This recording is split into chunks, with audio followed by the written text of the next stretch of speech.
নমস্কার। আজ আমি আপনাদের কাছে একটা খুব গুরুত্বপূর্ণ বিতর্কিত একটি সাবজেক্ট নিয়ে আলোচনা করব। আজ আমরা যেখানে আছি সেটা কিন্তু আমার স্টুডিও নয় বা আমার চেম্বার নয়। এটা আমার শান্তিনিকেতনের বাড়ির সুইমিং পুলের কাছে। আপনাদের কাছে অনেক বিয়ে ভাঙা আপনারা দেখেছেন যে বিচ্ছেদ হয়ে গিয়েছে, বিবাহ বিচ্ছেদ হয়ে গিয়েছে। আবার পুনরায় সেই ব্যক্তি সেই মহিলার সাথে বা সেই মহিলা আবার সেই ব্যক্তির সাথে যাকে আগে স্বামী হিসেবে গ্রহণ করেছিলেন তাকে আবার রিম্যারি করলেন, বা আগে যাকে ডিভোর্স করেছিলেন যে স্ত্রীকে তাকে আবার রিম্যারি করলেন। এখানে অ্যাস্ট্রোলজির একটা বিরাট প্রভাব আছে।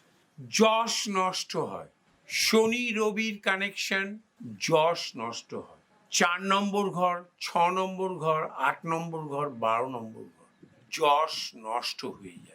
বিবাদ অশান্তি সৃষ্টি হয় এবং আইনি বিবাদ শুরু হয়। সব কিন্তু ট্রানজিটে হয়। আমরা যা ফল পাই না, সব ট্রানজিটে পাই। ওই 1-1.5 বছরের ভেতরে মঙ্গল ওখানে, রবি ওখানে, রাহু ওখানে এসে উপস্থিত হলো। 100% ওই 1-1.5 বছরের ভেতরে আপনার ডিভোর্স হবে।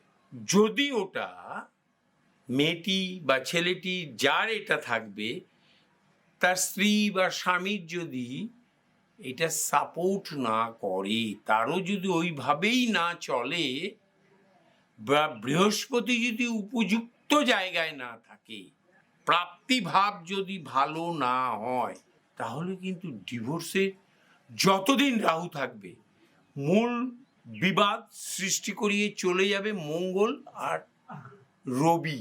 মূল বিবাদ রবিকে পেতে হবে শনির নক্ষত্র, মঙ্গলকেও পেতে হবে শনির নক্ষত্র। খুব টাফ এটা, যে সবারই হবে তা বলা যায় না। 1 লক্ষতে হয়তো 25টা লোকের হতে পারে, 15টা লোকের হতে পারে। ওই বিচ্ছেদের পর পর দেখা গেল বৃহস্পতির প্রভাব এসে সৃষ্টি হলো 11th হাউসে।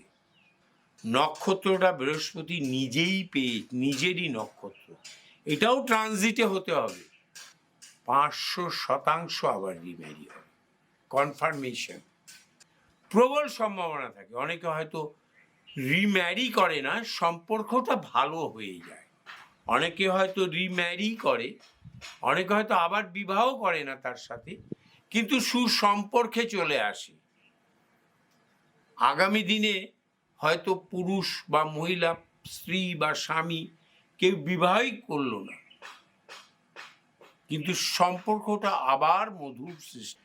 আমি আমার এই 40 বছরের অভিজ্ঞতায় দেখেছি, এই বৈবাহিক যোগে ডিভোর্স শুধু মঙ্গলের কোনো ভূমিকা বিরাটভাবে থাকে না, একটা অংশ থাকে।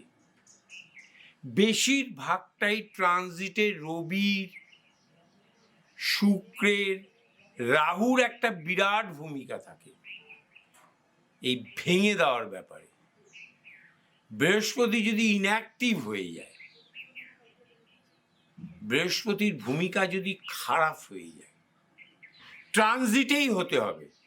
ন্যাটাল চার্ট দেখে যে আপনার আগামী দিনে ডিভোর্স হতে পারে, শুধু মাঙ্গলিক দেখেই বলে দিলাম, এই বলাটাই হচ্ছিল ভুল। আপনার সন্তান হবে না, আপনার ডিভোর্স হয়ে যাবে, আপনার বিবাদ অশান্তি হবে, এই বলাটাই ভুল। ওই মঙ্গলের সাথে রবি এবং শনির একটা কানেকশন সৃষ্টি হয়। তবেই রাহু যদি পরবর্তী ক্ষেত্রে ওরা বেরিয়ে যেখানে আসবে সেখানে যদি রাহু থাকে বা রাহু এসে উপস্থিত হয়, রাহু থাকলে ততটা অসুবিধে হয় না, কিন্তু ট্রানজিটে রাহু যদি ওখানে এসে উপস্থিত হয়, দশাটা যদি মঙ্গলের বা রাহুর চলে, ডিভোর্স অবশ্যম্ভাবী। এখানে ন্যাটাল চার্টের ভূমিকা তার নেচার বলে দেয়, তার নেচার বলে দেয়। বুধ রাহু মঙ্গল একসাথে আমি দেখেছি প্রচণ্ড মিথ্যে কথা বলে, প্রেশার আপ ডাউন করে, চাতুরতা হয়। বুধ রাহু মঙ্গল যারই থাকবে সে একটু